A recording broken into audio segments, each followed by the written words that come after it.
Hello everyone, this is my response to the discussion board for the week of March 16th through March 21st. At this point, it is easy to say that the NCAA had no choice but to cancel their championship events in the spring season. Looking at it now, it would be terribly irresponsible for the NCAA to allow the tournament that brings schools from across the country at different levels of infection to one arena where the virus could easily spread. The NCAA put out an official statement, and in that statement, they said that this decision was in the best interest of the public and, most importantly, the best interest of their student athletes. The NCAA has a duty to protect the athletes and the social responsibility to protect the rest of the public. If the NCAA did not cancel their tournament, I feel the cities hosting these games would have individually shut down the tournament. The NCAA would have really been the bad guy if they refused to shut down at this point.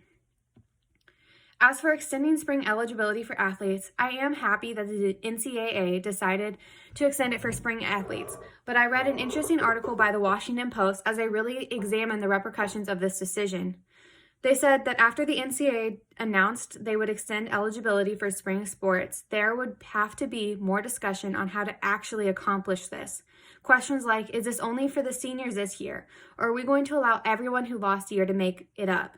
If so, this will extend the problems for 4 years or more, if we truly want things fair and believe all athletes deserve 4 years of eligibility. Don't get me wrong, if I was an athlete, I would want this too. But it will be a logistical nightmare for the NCAA and universities as they navigate this decision.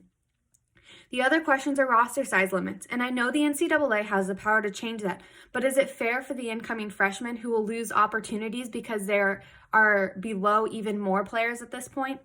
What about scholarships? Would seniors retain their scholarships? And what about the freshman scholarships? Would they lose those scholarships so the seniors can retain their scholarships? If they want to have scholarships for both, where is this money going to come from?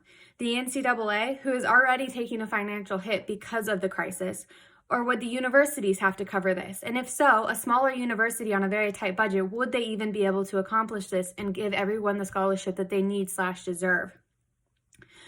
Another question is, would seniors this year be required to take more classes to maintain eligibility, even if it is unnecessary to their degree?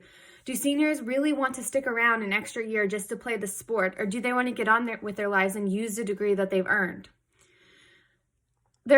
These are all things the NCAA will have to discuss in the upcoming days. They have the power to change this, but there are consequences for every decision we make, good or bad. These same issues will apply if they decide to extend winter athletes' eligibility as well. And with this in mind, I really don't think the NCAA will. They want to, of course, but I don't know if it is feasible, especially with them taking on the challenge of the spring sport athletes.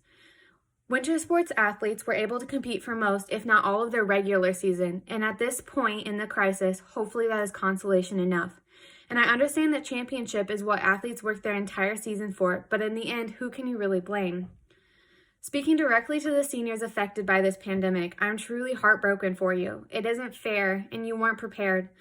But the world wasn't prepared either. I believe we just have to make the best of it. There are no guidelines or precedents to follow in this crisis. We all just have to take it one day at a time.